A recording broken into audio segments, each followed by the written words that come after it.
जय हिंद साथियों, जीव विज्ञान भाग 2 जिसका आप सभी को बेसब्री से इंतजार था लेकर उपस्थित है आपकी स्क्रीन पर। वीडियो अच्छा लगे तो लाइक करें, चैनल पर नए हो तो सब्सक्राइब करें। चलिए बढ़ते हैं प्रश्नों की ओर साथियों। मेरे प्यारे साथियों, देखते हैं प्रश्नों को जो कि परीक्षा की दृष्टि से आपके लिए काफ़ी महत्वपूर्ण है। देखिए पहला प्रश्न है आपकी स्क्रीन पर साथियों। हाइड्रा किस संघ का जंतु है? हाइड्रा के बारे में पूछा गया है। काफ़ी प्रश्न पूछे जा रहे हैं हाइड्रा के बारे में। यहाँ भी आपसे पूछा गया है हाइड्रा का संघ किस संघ में आता है, किस फाइलम में आता है ये हाइड्रा। तो कौन सा फाइलम है हाइड्रा का? हाइड्रा का संघ है साथियों निडेरिया। Option D. क्या संघ है इसका? निडेरिया। ऑप्शन डी आपका सही उत्तर है। निडेरिया। निडेरिया संघ का जंतु है कौन? हाइड्रा। अगला प्रश्न देखिए। अगला प्रश्न है पौधों और पशु कोशिकाओं से निर्मित होते हैं। पौधे और पशु कोशिकाओं से निर्मित होते हैं, किसने कहा था? किसने कहा है साथियों कि पौधे और पशु कोशिकाओं से निर्मित होते हैं? तो ये किसने कहा था? स्लीडन और श्वान ने। स्लीडन और श्वान ने कोशिका सिद्धांत के माध्यम से उन्होंने समझाया था कि पौधे और पशु कोशिकाओं से निर्मित होते हैं। अगला प्रश्न देखिए प्यारे साथियों। अगला प्रश्न है आपकी स्क्रीन पर। शंकु कोशिकाएं, कौन सी कोशिकाएं शंकु कोशिकाएं किसमें पाई जाती है? क्या पूछा जा रहा है? शंकु कोशिकाएं किसमें पाई जाती है? स्क्लेरा, दृष्टिपटल, आइरिस, कोरॉइड। तो किसमें उपस्थित होती है या पाई जाती है शंकु कोशिकाएं? तो साथियों आपका उत्तर होगा दृष्टिपटल। दृष्टिपटल इसे और क्या कहते हैं? रेटिना। दृष्टिपटल में पाई जाती है शंकु कोशिकाएं। शंकु कोशिकाएं दृष्टिपटल में पाई जाती है, ध्यान रखिएगा। अगला प्रश्न देखिए। प्रोकैरियोटिक जगत के अंदर निम्न में से प्रोकैरियोटिक जगत के अंदर निम्न में से कौन सम्मिलित है? कौन कौन सम्मिलित है प्रोकैरियोटिक जगत में? ऑप्शन देखकर बताइएगा कि कौन सम्मिलित है प्रोकैरियोटिक जगत में। तो आपका उत्तर क्या होगा? मोनेरा। ऑप्शन ए उत्तर होगा मोनेरा। मोनेरा किसमें सम्मिलित है? शामिल है। किसमें शामिल है? प्रोकैरियोटिक प्रोकैरियोटिक जगत में। अगला प्रश्न देखते हैं। अगला प्रश्न है एक फाइटोक्रोम है। एक फाइटोक्रोम है, कौन है? औरतबीजी, इष्ट, कवक या शैवाल। तो साथियों ध्यान रखिए, फाइटोक्रोम में कौन शामिल है इनमें से? इनमें से होगा आपका औरतबीजी। ऑप्शन ए उत्तर होगा औरतबीजी। एक क्या है? एक फाइटोक्रोम है। जीव जगत का वर्गीकरण से काफ़ी प्रश्न पूछे गए हैं, तो उसमें से बहुत सारे प्रश्न आपके सामने और भी लेकर आएंगे इसके बाद में, तो जुड़े रहिएगा हमारे चैनल पर। चलिए देखते हैं प्रश्न नंबर 6। फलों को पकाने वाला हार्मोन, फलों को पकाने वाला हार्मोन कौन सा है? कौन सा हार्मोन है जो फलों को पकने में सहायक होता है या सहायता करता है? तो साथियों ये होता है एथिलीन। एथिलीन या इथाइलिन भी कहते हैं इसको। इसका सूत्र क्या होता है? C2H4। अणु सूत्र क्या होता है इसका? C2H4 होता है इसका अणु सूत्र, C2H4। चलिए अगला प्रश्न देखते हैं। Question number 7। जैवमंडल के जैविक घटक को पहचानिए। पारिस्थितिकी से प्रश्न है, जैवमंडल के जैविक घटक को पहचानना। इनमें से कौन है जैविक घटक पारिस्थितिकी तंत्र का या जैवमंडल का? तो कौन होगा साथी? प्राणी होगा। ध्यान रखिए साथी, प्राणी होगा जैविक घटक। जल, वायु और मृदा क्या है? अजैविक घटकों में शामिल किए जाते हैं। अगला प्रश्न देखते हैं क्वेश्चन नंबर 8। क्वेश्चन नंबर 8 में क्या है? वायुमंडल में CO2 की मात्रा में वृद्धि से क्या प्रभाव उत्पन्न होता है या कौन सा प्रभाव उत्पन्न होता है जब CO2 की मात्रा वायुमंडल में बढ़ जाती है? तो क्या होता है साथियों? हरित गृह प्रभाव होता है। ग्रीन हाउस इफेक्ट के लिए जिम्मेदार है कौन? CO2 की मात्रा की वृद्धि वायुमंडल में। अगला प्रश्न देखते हैं। अगला प्रश्न है आपके सामने। अमीबा अपना भोजन किससे ग्रहण करता है या कैसे प्राप्त करता है या किस विधि से ग्रहण करता है?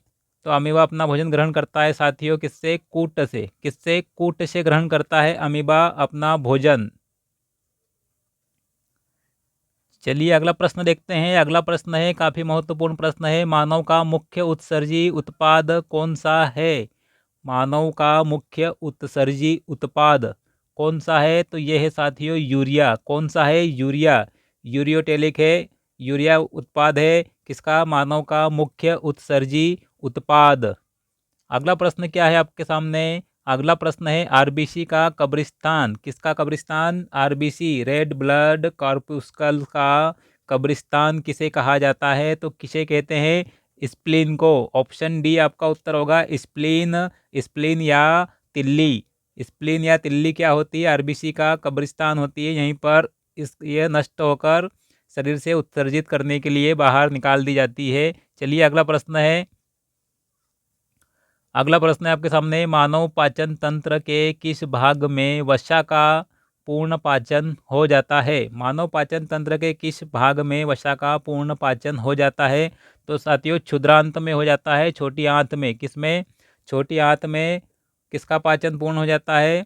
वसा का या लिपिड का। चलिए अगला प्रश्न देखिए, मानव रक्त में प्रतिस्कंदी पदार्थ है। कौन सा पदार्थ होता है जो रक्त का थक्का नहीं बनने देता मानव शरीर के अंदर? तो साथियों ये होता है हिपेरिन। क्या होता है? हिपेरिन होता है, जो कि मानव शरीर के अंदर जो रक्त प्रवाह बना रहता है उसका थक्का नहीं बनने देता, नहीं तो मृत्यु हो सकती है। चलिए अगला प्रश्न देखिए। अगला प्रश्न है, एंजाइम की सर्वाधिक संख्या किसमें पाई जाती है? एंजाइम की सर्वाधिक संख्या किसमें पाई जाती है? तो पाई जाती है साथियों सर्वाहरी में। किसमें? सर्वाहरी। ऑप्शन सी सही उत्तर है। अगला प्रश्न देखते हैं। अगला प्रश्न है, पौधों में मुख्यतः किस विटामिन की उपस्थिति होती है? क्या है साथियों प्रश्न? पौधों में मुख्यतः किस विटामिन की उपस्थिति होती है? तो कौन सा विटामिन है जो पौधों में मुख्यतः पाया जाता है? विटामिन के। कौन सा विटामिन के है जो पौधों में मुख्यतः उपस्थित होता है या पाया जाता है? अगले प्रश्न की ओर बढ़ते हैं।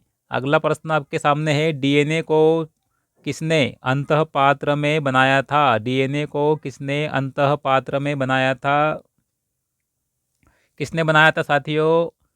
आर्थर कॉनबर्ग। कौन थे वे वैज्ञानिक? आर्थर कॉनबर्ग थे। आर्थर कॉनबर्ग ने बनाया था डीएनए को अंतःपात्र में। वाटसन और क्रिक ने क्या दिया था? Double helix model. और डीएनए पे खोज करने के लिए नोबेल पुरस्कार प्राप्त करता है हरगोविंद खुराना। और रॉबर्ट हुक ने कोशिका की खोज की थी कॉर्क में। अगले प्रश्न की ओर बढ़ते हैं। अगला प्रश्न है, सबसे छोटा जीव कौन सा है जो स्वयं विकास और प्रजनन करने में समर्थ होता है?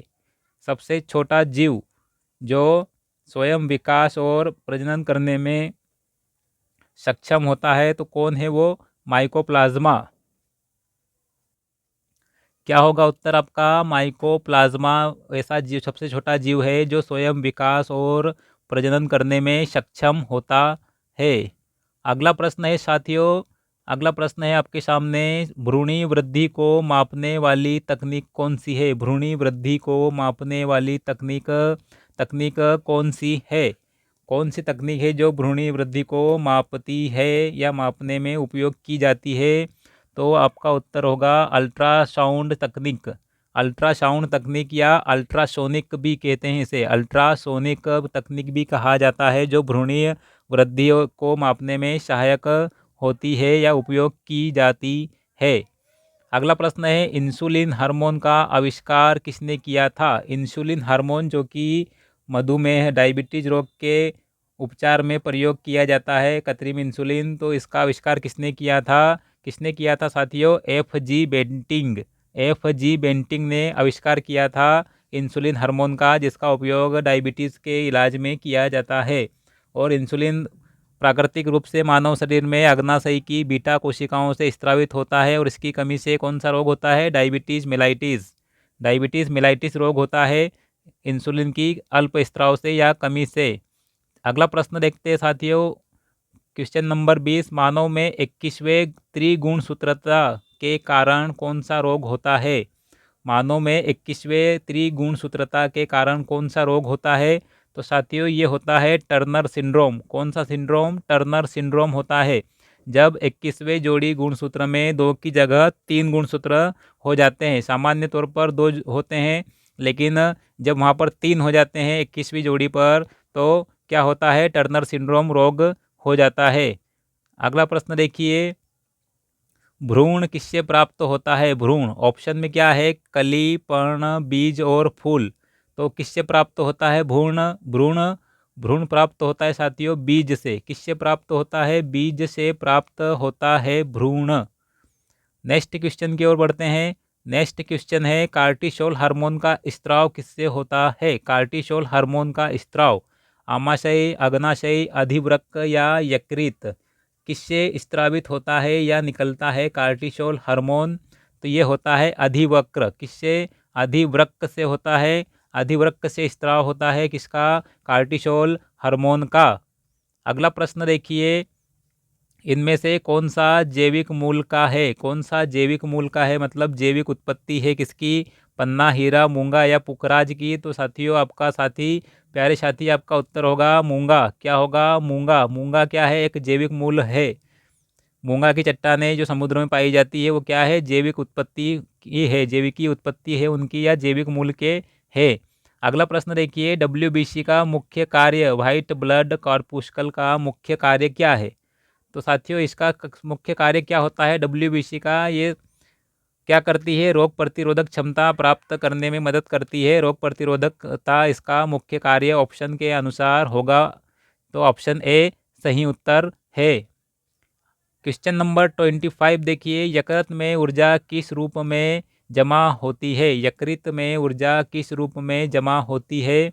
तो साथियों यकृत में ऊर्जा जमा होती है ग्लाइकोजन के रूप में। किसके रूप में? ग्लाइकोजन के रूप में जमा होती है यकृत में ऊर्जा। और मांसपेशियों में किस रूप में जमा होती है? मांसपेशियों में भी ग्लाइकोजन के रूप में ही जमा होती है। अगर पूछा जाए मांसपेशियों का तो वहाँ भी उत्तर होगा ग्लाइकोजन। यकृत पूछा जाए तो यकृत का भी उत्तर क्या है? ग्लाइकोजन। ग्लाइकोजन के रूप में ऊर्जा संचित होती है। चलिए अगला प्रश्न देखिए, सबसे अधिक प्रोटीन किस में पाया जाता है? मध्य प्रदेश इसका उत्पादक है। किस में पाया जाता है? सोयाबीन में साथियों, सोयाबीन। सोयाबीन में सबसे अधिक प्रोटीन पाया जाता है। सबसे अधिक मात्रा प्रोटीन की होती है सोयाबीन में। नेक्स्ट क्वेश्चन है आपके सामने, आकार में सबसे बड़ी WBC कौन सी है? आकार में सबसे बड़ी WBC, सबसे बड़ी WBC कौन सी है आकार में? ये है मोनोसाइट्स। कौन सी? मोनोसाइट्स WBC आकार में सबसे बड़ी होती है। बेसोफिल, न्यूट्रोफिल्स, लिम्फोसाइट्स ये बाकी इसके रूप है किसके? WBC के। अगला प्रश्न आपके सामने है, पौधों में अर्धसूत्री विभाजन किस कौन सा विभाजन? अर्धसूत्री विभाजन का अध्ययन में सबसे उपयुक्त भाग है। कौन सा भाग उपयुक्त होता है अर्धसूत्री विभाजन के अध्ययन के लिए? वो भी किसमें? पौधों में। तो कौन सा सबसे उपयुक्त होता है? तो परागकोश। कौन होता है? परागकोश। ऑप्शन सी उत्तर होगा, परागकोश सबसे उपयुक्त भाग है अर्धसूत्री विभाजन में। किसमें? पौधों में। अगला प्रश्न है, बास्ट ऊतक। बास्ट ऊतक भी कहा जाता है, किसको कहते हैं साथियों? बास्ट ऊतक। बास्ट ऊतक कहा जाता है फ्लोएम को। किसको? फ्लोएम को कहा जाता है बास्ट ऊतक। ये फ्लोएम क्या करता है? भोज्य पदार्थ जो निर्मित होते हैं पौधों की पत्तियों वगैरह में, तो उसको पूरे पौधे के शरीर में पहुंचाते हैं, हर अंग में पहुंचाता है फ्लोएम। और जाइलम का क्या कार्य होता है? अगर पूछा जाए पौधों में जल संवहन या परिवहन किसके द्वारा होता है? किस ऊतक के लिए होता है? या पौधों में जल संवहन के लिए कौन उत्तरदायी होता है? तो क्या होगा उत्तर आपका? जाइलम होगा। जल की बात करें तो जाइलम, भोजन की बात करें तो फ्लोएम, और फ्लोएम को और क्या कहते हैं? बास्ट ऊतक। चलिए लास्ट क्वेश्चन क्या है आपके सामने, प्रकाश संश्लेषण में सर्वाधिक क्रियाशील प्रकाश पूछा गया है आपसे। प्रकाश संश्लेषण हेतु सर्वाधिक क्रियाशील प्रकाश कौन सा है? कौन सा सर्वाधिक क्रियाशील प्रकाश है प्रकाश संश्लेषण में? तो ये है लाल। लाल प्रकाश में सर्वाधिक क्रियाशीलता होती है प्रकाश संश्लेषण हेतु।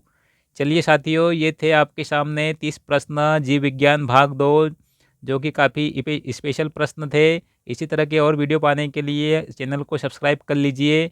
मिलते हैं अगले वीडियो में। जय हिंद साथियों, धन्यवाद।